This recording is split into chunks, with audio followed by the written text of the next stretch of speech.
It was fun to watch Rex Kern play football back in the day for the Ohio State Buckeyes, national champion quarterback in 1968. He joins us right now on the drive. Rex, thanks so much for joining us. Appreciate it very much. When I say Ohio State-Michigan week, what comes to your mind first? We're on the air, right? Yes, we're on the air. What comes to mind first, right? Yes. Yeah. Normally we would reserve that word that began with an M for only that week. And maybe if anybody else said it other than Woody in derogatory manners, we would have our mouth washed out with soap. So, it really comes up that you always want them to be undefeated, and you want us to be undefeated, and you want everything on the line, because the way to, of course, when we played, the way to the Rose Bowl was going through that school up north in Ann Arbor, and I know that they felt that way about us. So it's just one of those great rivalries where you got two great schools, giving them some credit for that, and you got two great programs, and you got a whole bunch of great athletes going after one another. Coach Meyer today was talking about the rivalry and was asked about it, and he said it's a rivalry of the R word, respect. Is that the way you feel about it when you think of those games that you played against Michigan? And obviously 68, 70 went great, 69 we'll not think about or try not to think about. But when you look back on it and those guys you competed against at Michigan, do you have that feeling of the quote-unquote R word?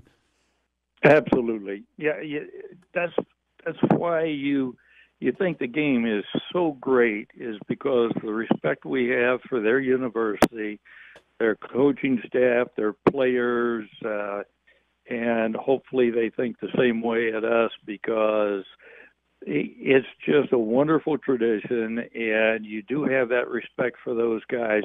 I really had the opportunity when I was a senior in high school down at Lancaster to be recruited by a coach at Miami of Ohio by the name of Glenn Bo Schembeckler. And had I gone to Miami, he would have left me in Miami, and he would have gone to that school up north. Yeah. So Bo was always a dear friend of mine, except when we played him and when we got ready to play him. And you just really had that respect because, they were good and they were quality people. And that was and always has been the tradition of going back and forth. And it normally comes down to the last game. One of our great sports information guys, Steve Snapper, and I would talk every year after I had graduated. And we'd talk, on Monday, this week, and we'd chew it up and say, they're undefeated, we're undefeated, and we just can't wait to play. And that's really about it. Part of the difficult part, or at least when we were in school, and I would hope it's the way now, but it's not allowing your team to get too hyped before the game. Mm-hmm. Because when we played our senior year, we were so hyped for the game. Woody found out that our student body was going around to the dorms and fraternity houses on Wednesday night and cheering for the team players like Tatum and Adams, Stillwagon, and guys like that. And when Woody found out about that, he said, uh-oh. And Stan, maybe you remember this, that Woody always used to tell us, now I don't know if Coop said that to you guys, but Thursday night was your best night of sleep you wanted to get before a game, because if you're any good, you're not going to sleep Friday night. And, and so on Wednesday night, Woody takes all of us players to the Fawcett Center, And about 10 o'clock on Wednesday night, I think it was either Strick or Tate or Wagon or somebody said, "Hey, Coach, I'm hungry. Can I get something to eat?" And Woody goes, "What do you guys want?" And Wagon said, "Well, what about Big Macs?" So he sends our or one of our managers, Red Blake, down to right down the street there to McDonald's, and Woody pulls out 20s and gives to Red, and Red walks in and goes, "May I have 100 Big Macs, 100 French fries, and 100 drinks?" Wow, that's a great. Yeah, and Red comes back at about 11 o'clock, and Woody's chewing him out. He goes, "What? These guys got to be in bed. Red, what are you doing with this stuff?" He goes, "Coach, you know how difficult it is to buy 100 Big Macs at 10 o'clock at night?"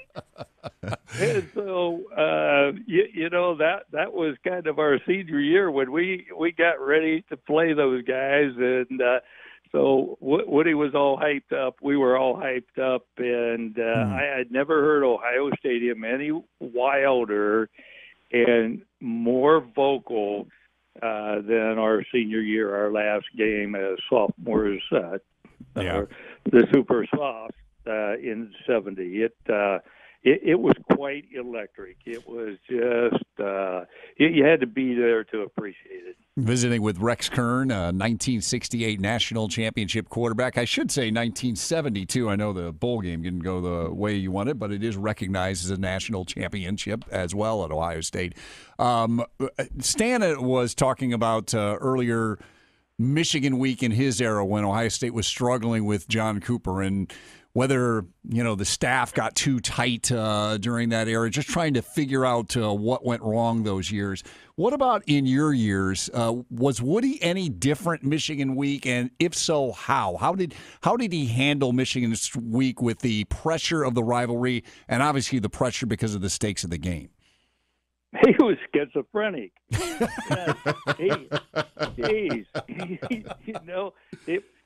It was wild. We had to calm him down. I mean, geez, for heaven's sakes, he'd get in team meetings and he couldn't really talk that well.